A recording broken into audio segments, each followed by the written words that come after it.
how easy is the Starling app to use? I personally have had a great experience with it, both here in the UK as a business account, a personal account, a joint account, and also as I was traveling around the world. They are not my only bank. I do have other banks that I use and other banks that I have used in the past, but I have had good experiences with them in a variety of situations. So I wanted to talk about some of their features and why they might be a good shout for you. What I really like about the app is it's really easy to use. It feels like some of the other banking apps have been created as a secondary feature, whereas with Starling Bank, their app is central to how they pitch their products. So I'm on my Starling app, and I'm just going to start off by looking at the personal spending insights.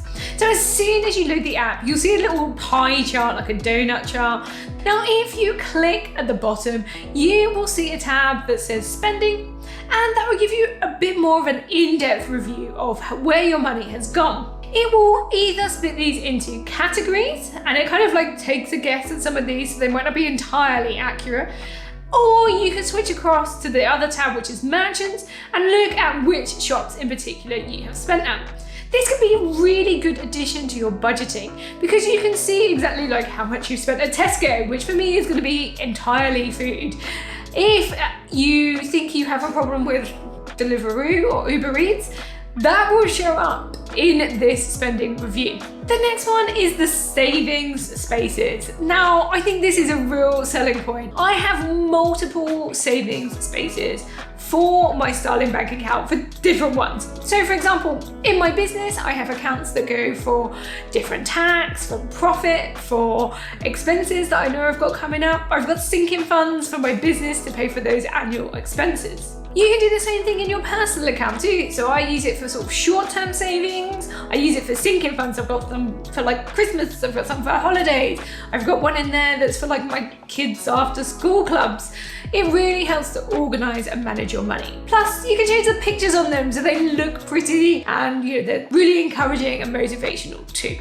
Now, if you are used to a more traditional bank account, then you're probably used to getting statements. Now, this could be in paper form, or you could access them through your online banking system.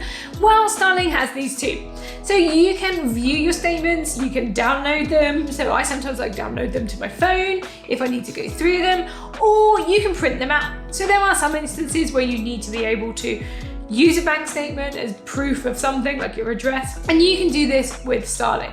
And they are all official and authorized as well, so you can use them for whatever you need them for. Now, you can do this as a month by month statement, which is pretty normal, or you can create your own parameters. So you might want to do this over the last 2 months or the last 3 months, and you can toggle that within the Starling app. Another great feature on this app is the split the bill feature. So this comes up in your app, and then if you click on split the transaction, you can choose how many people you want to split this between. You'll then get a payment link that you can send to your friends, and they can then click on that link and make that amount paid.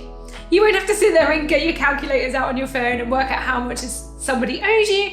It does that for you. You just send the link and they can find out how much they owe you, and they will send it to you. Now, you can use this link for other payments too. So let's say somebody borrows a tenner and you want them to pay that back, you can send them the link and they can then use that link to pay you. It's a really handy feature. That doesn't mean you're constantly sharing bank account details, although it is easy to do that on the Starling app too. Now, one of my favorite features about the Starling app is the level of security and control you have. So a major concern that people have is keeping their money safe. And with the features that are on the app, this makes it easier for you to manage this yourself. If you click on the card tab in your Starling app, you'll be able to lock or unlock your card. So if you can't find your card, or if it gets stolen or lost, you will just be able to toggle that card onto locked or unlocked. There's also the option to cancel and replace your card from within inside the app too. All of this is really handy, and like I say, it puts this level of control with you. Now, if you want to know more about Starling, then you can check out this video here. I would love for you to let me know in the comments if you have used Starling Bank and what you think of it. Do you have any particular favourite features? Whilst you're there, make sure you hit the like button, hit subscribe, and I will catch you in the next video. Bye.